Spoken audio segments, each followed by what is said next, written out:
मारती भी थी तेरे को? जो बार बार बोलती है तो वो बोल, आप बोल। आप बोल। बोतल से मारा था। एक को पढ़ने नहीं देती थी। अच्छा। मेरे को पढ़ाने में भी दिक्कत करती थी। क्या किसी छात्रा का फेल होना उसकी मानसिक उत्पीड़न, रैगिंग या उसे अपमानित करने का लाइसेंस दे देता है? अगर जातिगत अपमान और शारीरिक उत्पीड़न के आरोप सही हैं तो एंटी रैगिंग कमेटी 3 महीने तक क्या करती रही? रैगिंग, जातिगत ताने और डर के माहौल में वह अंदर ही अंदर कितनी टूट चुकी होगी? क्या किसी ने जानने की कोशिश की? क्या किसी मामले की गंभीरता तभी मानी जाती है जब वह सोशल मीडिया पर वायरल हो जाए? उससे पहले कदम क्यों नहीं उठाए जाते? क्या यह मामला सिर्फ एक छात्रा का है या पूरे शिक्षा और न्याय तंत्र की असफलता का आईना?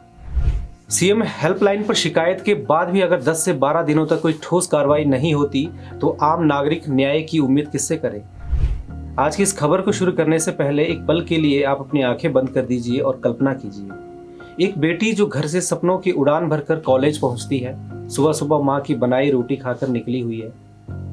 पापा ने सिर पर हाथ फेर कर दुआ दी थी और भाई हंसते हुए कहता है, दीदी जल्दी अच्छे मार्क्स लेके आना ताकि मैं भी तुम्हारे कॉलेज जाऊंगा। वही बेटी 3 महीने तक अस्पताल के बिस्तर पर लड़ती रही, अंदर ही अंदर टूटती रही, जाति के नाम पर ताने सुनती रही, रैगिंग झेलती रही, अपमान सहती रही, पर कोई पूछने वाला नहीं था कि बेटा तू ठीक तो है ना? और फिर एक दिन सब कुछ खत्म, वह अब इस दुनिया में नहीं है। उसकी चीखें, उसकी तकलीफें, उसकी यातनाएं और दर्द, सब कुछ उसकी चिता की राख बनकर उड़ गई।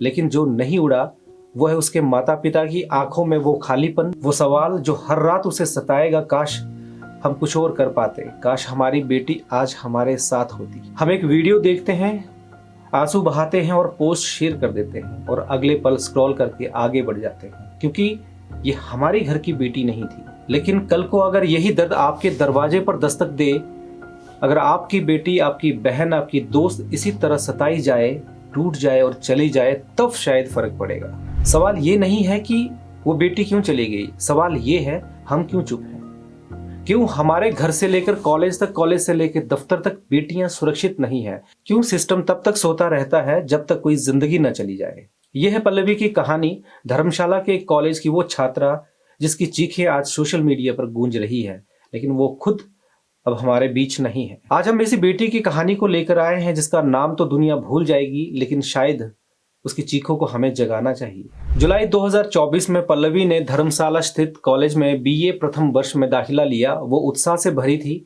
लेकिन किस्मत ने कुछ और ही लिखा था। 29 जुलाई 2025 को परीक्षा के नतीजे आए तो पल्लवी उसमें फेल हो गई। उसके भाई आर्यन बताते हैं कि वो सिर्फ 1 नंबर से रह गई थी, इसलिए परेशान हो गई और उसने कॉलेज जाना बंद कर दिया। लगातार गैर हाजिर होने की वजह से 21 अगस्त 2025 को कॉलेज ने उसका नाम काट दिया। फिर सितंबर महीने में पल्लवी ने दोबारा एडमिशन लेने के लिए वो कॉलेज गई। उसे रीवैल्यूएशन का फॉर्म भरने के लिए कहा गया। फॉर्म भरकर जब वो कॉलेज पहुंची तो एक प्रोफेसर ने उसे क्लास में बैठने से मना कर दिया, बल्कि बदसलूकी भी की। यहीं से उसका दर्द और गहरा हो गया।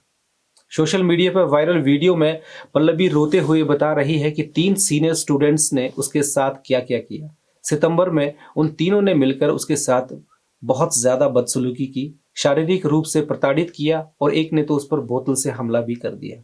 वो कहती है कि वे सीनियर्स उसे जाति के नाम से ताने मारते थे, अपमान करते थे और पढ़ाई तक नहीं करने देते थे। इतना ही नहीं, वीडियो में पल्लवी कॉलेज के प्रोफेसर पर भी संगीन आरोप लगाती है। वो बताती है कि प्रोफेसर उसके साथ गलत तरीके से पेश आते थे, अनुचित ढंग से उसे छूते थे, उसका पीछा करते थे और बड़े अजीब अजीब हरकत करते थे। पल्लवी के भाई आर्यन कहते हैं कि रैगिंग और यौन उत्पीड़न की वजह से बहन की तबीयत बेहद बिगड़ गई। वो पूरी तरह से टूट गई और डिप्रेशन में चली गई। परिवार अस्पतालों के चक्कर काटता रहा, लेकिन कुछ भी नहीं सुधरा। परिजन ने सीएम हेल्पलाइन 1100 पर रैगिंग और प्रोफेसर के खिलाफ शिकायत की। पुलिस जांच के लिए तपोवन स्थित उसके घर भी पहुंची, जहां पल्लवी ऑक्सीजन सपोर्ट पर मिली। हालात ज्यादा बिगड़ने पर परिवार उसे लुधियाना के डीएमसी हॉस्पिटल ले गया। 26 दिसंबर को उसकी नाजुक हालत में मौत हो गई। अगले दिन परिजनों ने उसका अंतिम संस्कार कर दिया। पिता ने प्रोफेसर पर अशोभनीय हरकतें और मानसिक प्रताड़ना के आरोप लगाए, जिससे वो भयभीत होने लगी थी और तबीयत बिगड़ती चली गई थी। मरने से पहले पल्लवी की वीडियो ने सबको हिला दिया। अब पुलिस ने प्रोफेसर समेत 4 आरोपियों पर विभिन्न धाराओं में एफआईआर दर्ज की है। लेकिन सवाल ये है दोस्तों, क्या इतना काफी है? क्यों एक बेटी को इतना दर्द सहना पड़ा? क्यों सिस्टम समय रहते नहीं जागा? पल्लवी की यादें अब उसके माता पिता और उसके भाई को हमेशा सताएगी। काश वो आज जिंदा होती, काश उसकी आवाज पहले सुनी जाती। आज हम रो लें, पोस्ट शेयर कर लें, गुस्सा जता लें, लेकिन कल सुबह फिर सब कुछ भूल जाएंगे, क्योंकि ये हमारी बेटी नहीं थी। जरा सोचिए, अगली पल्लवी आपकी बेटी हो सकती है, आपकी बहन, आपकी दोस्त। अगर हम आज चुप रहे तो कल ये चीखें आपकी घर की दीवारों से टकराएगी। इसलिए अब बस रोना काफी नहीं है, अब आवाज उठानी होगी। कॉलेज में रैगिंग की शिकायत आए तो तुरंत कार्रवाई हो, प्रोफेसर पर आरोप लगे तो उसकी जांच हो, न कि पीड़िता को ही शर्मिंदा किया जाए। जाति के नाम पर अगर अपमान हो तो उसे सजा हो। और सबसे जरूरी, हम सबको सतर्क रहना होगा। पड़ोसी की बेटी अगर उदास लौटे तो पूछिए, बेटा क्या हुआ? कॉलेज में अगर कोई अकेली रोती दिखे तो उसके साथ खड़े होइए। कानून अपना काम करेगा, लेकिन समाज अगर जाग जाए तो कोई पल्लवी अकेली नहीं मरेगी। पल्लवी को न्याय मिले और अगली पल्लवी को जिंदगी मिले, ये वादा कीजिए खुद से आज और अभी। क्योंकि अगर हम नहीं बदले तो ये दर्द बार बार लौट कर आएगा।